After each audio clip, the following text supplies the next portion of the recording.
السلام عليكم يا رجاله، اتمنى تكونوا رايقين. النهارده معانا المستشار شخصيا حمو شيف بيتزا، عاوز يقطع بعيش واحد وبيرازيه، فكان لازم نتدخل. لايك وكومنت وتاج والشغل ده، واستناني في اخر الفيديو عشان عاوزك في كلمتين. بينا يا رايق.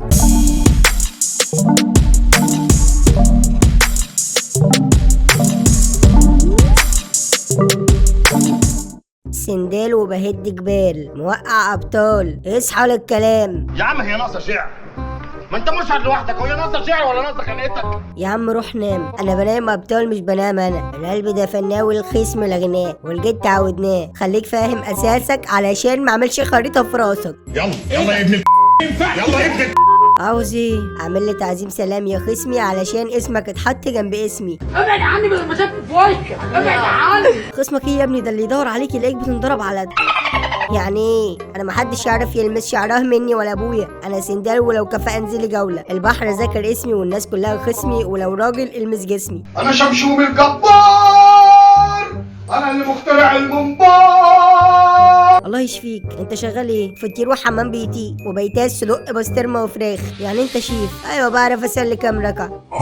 ايه يلا وايه؟ انت منين وشغاله ايه؟ انا انفلونسر ساكنه عند محافظه اللي عندها برج دبي ده كله حديد ده.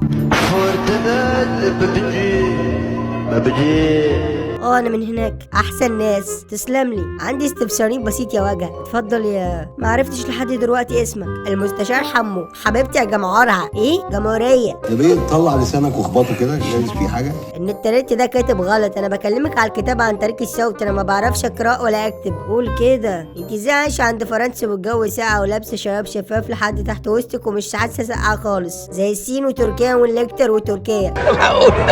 ده النفر لو خرم بان من ورا بيركبوا دور برد ابنه. انا عادي اتعودت على السقعه، يعني ممكن اقعد لك في درجه حراره 50 تحت الصفر. الاجانب اللي من ناحيه اوروبا وامريكا ونيجيريا عندهم صحه يتحملوا السقعه، بس انت من مصر برضو اتعودتي ازاي؟ عملت عمليه ايه؟ الانسان مننا بيبقى عنده منظم حراره ومنظم بروده. منظم الحراره ده اللي بيخليك حران، ومنظم البروده ده بيخليك تحس بالسقعه. انا بقى شلت من جسمي منظم البروده ده، دي كلفتني $1000. وجبتهم منين؟ دول لو حولناهم من الدولار على مصري زي 20000 جنيه. 20000؟ ما انا استلفتهم، بس كان لازم عمليات وفلوس. دي حته سويتر بامبا اسبان وخلصت القصه. اهو اللي حصل بقى. يعني انت لو طلعتي عريانه لا مؤاخذه يعني ما تحسيش حاجه خالص؟ لا، سؤال صغير بس لو ما فيهاش احراج. هي فيها بس اسال. الجماعه الفرنسيين دول معاملتهم ايه؟ عندهم ذمه ودمير زينا ولا عالم ولاد لا مؤاخذه؟ مش عارف ليه قلبي مقبوض. لا مؤاخذه بعد ايه بقى؟ الفرنسيين عامه ريحتهم وحشه وابرد شعب تتعامل معاه، مش زي ما طلع في الافلام وانهم راقيين ولا الشغل ده. عشان كده مش بطيقهم. صح يا استاذه. نيمار ده فخم بس تبصيله على وشه غضب ربنا، هو وهاري ماجواير. عشان تتعامل معاهم لازم تكون ثعلب. لو ما اتغديتش بيهم هم هيتعشوا بيك. انت بتغديهم ولا تعشيهم؟ انا بان كيوت لكن صدقني محدش هناك عرف يضحك عليا. بتعملي معاهم ايه؟ اي حاجه تتوقعها مني. انا مش فاهم يعني ايه اللطيف؟ ايه اللي بيضحكك؟ الوش بتاعك ده ما طلعش منه غير البراءه. عشان كده بقول لك شكلي يدل انك كيوت، لكن انا اوديك البحر واجيبك عطشان. تودينا انا؟ انت وشك يقول انك شاي بس انت غلبان. انا غلبان؟ انت ايه حكايتك؟ ايه حكايتك؟ قول لي ايه حكايتك؟ انت ما تعرفوش عني حاجه. انا غلبان؟ ده تسألي عني بس.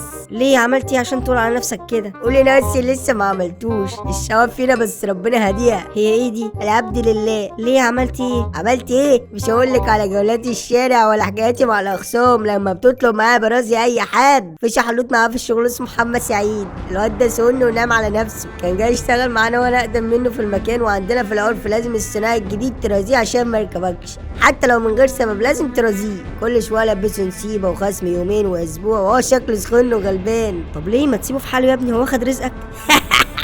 قلبك حن عليه كده ليه؟ مش قلت لك غلبانه؟ لا بالعكس، اللي انت عملته ده ولا يجي نص اللي انا عملته. انا كنت بعمل كده في الفرنسيين عشان يستاهلوا، لو ما عملتش فيهم كده هم هيعملوا كده فيا، لكن ده ابن بلدك وجاي ياكل عيش. هو العرف كده، ولو ما ركبتوش بكره يبقى راس عليا. صاحب المطعم مبسوط منه، ده مكنه شغل ما بيقولش لا للشغل. بسببه الشغل زاد عليا، ولما اتكلمت مع صاحب المطعم قال لي ما محمد بيعمل الشغل، هو انت اللي بتتلكع وسمعني بوين ما لهمش لازمه. هو ما يستاهلش بصراحه اللي انت عملته ده، بس انت برضه لسه غلبان. لسه بتقولي غلبان؟ طب استني الاول احكي لك وانت تحكمي غلبان ولا لا. احكي. انا يوم بنضف المطعم واسيع الارض واكنس، وهو يوم اجي في اليوم بتاعه بعد ما يخلص ويطلع عينه واروح اكب له السطل بتاع الميه، وهو لحد دلوقتي ما اعرفش لو وقع صدفه ولا حد قاصد، ولو عارف انه اتكب قصدي مش بيعرف مين. ده المطعم في 11 نفر وهو ما بيشتكيش. ده سون خالص. معقوله؟ من كتر اللي بعمله فيه شك في كل الناس اتجنن خالص. ليه؟ كل ما بلاقي نفسي مريف ولا مش وقت شغل برازي فيه، مش عارف اطلع عرفي على مين من غير محمد سعيد. من اسبوعين كان شال صينيه العجين دي فيها شغل نص يوم بيتزات، عجينه 100 بيتزا كده ولا حاجه، عشان احنا بنعمل سنتين في اليوم بس على حسب الشغل برضه. بس صعب عليا يوم. لقيته معدي وشايله وبيحزق، رحت سحب رجله من المكنسه وراح على الصينيه كلها. ما خدش تيمه وش خير ساعتها من عمان ورد. الصينيه ما نفعش فيها عجينه واحده حتى، كلها وقعت على الارض مقلوبه على الميه وما كانتش نضيفه. كانوا عايزين يمشوه بس هو قعد يعيطلهم ساعتها. جالك قلب تعمل فيه كده؟ عادي، ده فضل شهر مش مديله غير 30 جنيه في اليوم يا دوبك ياكل بيها. وهو ازاي ما خدش باله انك كعبلته؟ كان شايلها بايده، ولو شالها كده بيبقى باصص فوق ما بيشوفش عشان الصينيه تقيله. انا بشيلها على دماغي. انت طلع فيك كميه شر يا ستار، انا جنبك ولا حاجه. ساب عليها من يومها عشان كان بيعيط وما بقتش لذيذ زي الاول، يا دوب بعد مره. الله يهديك. سلام بقى عشان هنام. هتنامي دلوقتي؟ احنا دلوقتي عندنا بالليل، وكمان عشان عندي طياره الصبح. هتسافري فين؟ هرجع اسكندريه. اسكندريه؟ بيت العيله هناك، ماما وبابا واخواتي. انت من اسكندريه ولا الجيزه؟ اسكندريه، بس اشمعنى الجيزه؟ دورت في صورك في الصوره منه متصوره عند الاهرامات وبرج القاهره. لا دي كانت رحله من زمان مع اهلي، بس انا اصلا من اسكندريه. ده اسكندريه هتنور بنورك، احسن لك من اوروبا دي، مفيش احسن من مصر. صدقت، بس للاسف باجي اسبوعين اجازه كل سنه وارجع تاني. تيجي على مالك ابو جار، احنا جيران. انا في اسكندريه برضو، المنظره. صدفه جميله، هبقى اجيلك ازورك فيهم قبل ما اسافر. تشرفيني وتنوريني. شكرا على السماره.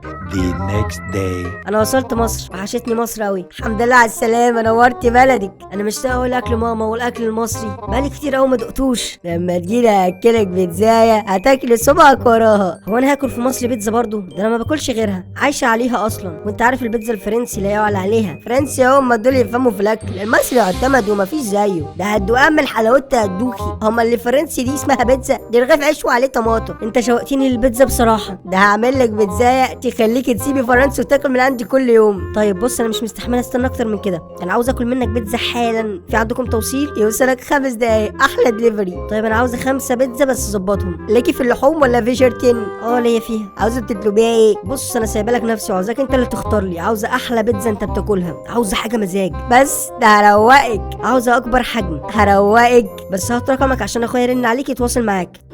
تمام. سموحة في الدوران امام النادي، بس عندي شرط. ايه؟ لازم انت اللي توصلها. ليه؟ عشان ممكن اكون وصلت وقابلك انا. قدامي زي ربع ساعة او تلت ساعة عشان اوصل. لو وصلت بالمرة سلم عليك. عينيا. توصل بالسلامة. يسلمك ربنا. 10 minutes later. وصلتي ولا لسه؟ لا لسه في السكة. طب انا وصلت بقالي حبة. خلي اخوك ياخد الحاجة، بس قبل ما اخويا ياخد الحاجة لازم تاخد حسابهم. لو ما خدتش الفلوس مش هاخد منك حاجة. عيب عليك انت ضيفة. لا معلش مش هينفع. طالما انا قلت لك هات يبقى تاخد تمن الحاجة عشان ما تزعلنيش منك. خلاص انا عملت لك خصم. لا بلاش خصومات كده، انت تزعلي منك. عيب. انا مش عاوز اتقل عليك، ده شغلك. ولا تقول ولا حاجة. يبقى كده الحساب كام؟ خليها عليا عشان خاطري يريحني. الحساب كان 1250، انا عملت خصم 250 يبقى كده 1000 بس. هخلي اخويا يكلمك. 15 minutes later. اخويا بيشكر في الحاجه قوي، مرضوش يستنوني لحد ما اجيلهم. ده راجل محترم. انا قلت له انك زميلي من ايام المدرسه، قال انك ما كنتش راضي تاخد الفلوس. ده اخوك عامل معايا احلى واجب، ما عدش الفلوس حتى، طلع الفلوس وحطها في جيبي. انت ما كنتش راضي تاخدها؟ ده قال له واجب يعني. انت راجل محترم. اول ما اوصل هكلمك. ماشي. اخوك يقلبني. ايه؟ فين تمن الاكل؟ ده عمل فيا زومبا. بتتكلم جد؟ امال بتكلم ايه يعني؟ انا عاوز 1250. عمال ياخدني حضن وبوس وانا اللي محروق منه، وعد الفلوس قدامي وحطها في جيبي وانا اللي عامل مكسوف عشانك مرضتش اراجع وراه. وصلت الشغل بحاسب الكاشير لقيت الفلوس على ظهرها علي ربيع مسرح مصر. انا عاوز فلوسي بدل ما ازعل الدنيا. انا اتهزقت واتشتمت بسببك والفلوس دي مطلوبه مني دلوقتي. انا عاوز الفلوس. طب اهدى. طب معاك فيزا او فودافون كاش؟ معايا فيزا. طب تمام، حطها في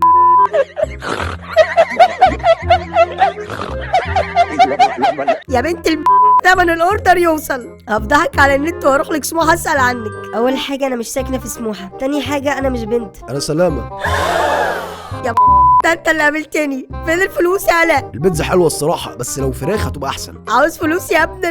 بالمناسبة كل كلامك اللي عملته في الغلبان اللي شغال معاك انا خدته سكرينات وعملته فيديو وبعته على البيج بتاعت المحل او المطعم اللي انت شغال فيه، وجبت اكونت صاحب الشغل وبعته له وبعته في الكومنتات، وجبت اسم البيج من على العلبة، ولو ما كنتش لقيتك كنت الاقي طريقة واروح المطعم. كل اللي عملته في الغلبان ده هيترد لك يا يلا غور في داهية، وقبل ما تغور ابقى حاسب على تمن الاكل من غير سلام. ما تبعتش حاجة حرام عليك، كفاية تمن الاكل. اللي انا خلاص بعت ومستني رد صاحب المطعم، ولو ما ردش هروح له هناك، كده كده العنوان على العلبة يعني. سلام يا ليفا. منك لله. في حوار كل فترة لازم بيطلع لنا يا رجالة وبنحذر منه، لكن بنحذر منه تاني. من فترة للتانية حد بيطلع يقول انتوا نصبتوا عليا، وانا طلبت منكم مساعدة وقلت لي على فلوس ودفعتها لكم وبعدها كرشتوني. طب مبدئيا لو احمد سلامة ولا هيت وقال لك على جنيه في مساعدة اعرف انه نصاب. ثانيا اتحدى اي حد يجيب لي فيديو واحد بطلب فيه من شخص طالب مساعدة جنيه واحد، بل هتلاقي ان في معظم المساعدات بحط فلوس مش باخد. ثالثا اعتقد اني بوضح كل مرة في بداية الفيديو بيج الفيسبوك الوحيدة بتاعتنا واكونت الانستجرام الوحيد بتاعنا، ومع ذلك الاقي ناس رايحة البيجات عليها 1000 ولا 2000 فولور باسم سكرين رياكت يطلب منهم مساعدة، والغريب انه بيبعت لهم فلوس تقوم البيج الفيك مبلكاهم يقول لنا يشتموا فينا احنا احيانا بنعرف نوصل لعيال اللي عامله بيجات باسمنا واحيانا لا، احيانا بنعرف نقفلها واحيانا لا، لاننا مش بننجم يا جماعه. فلو ما وضحتش بوضحها تاني، دي الصفحات والاكونتات اللي تخصنا كسكرين رياكت واللي تتواصل معانا من خلالها. احنا مش بناخد جنيه من حد، واللي متابعنا من زمان عارف ده. بقولها تاني، مش بناخد جنيه من مساعدات، مش بناخد جنيه من اي حد. اللهم بلغت.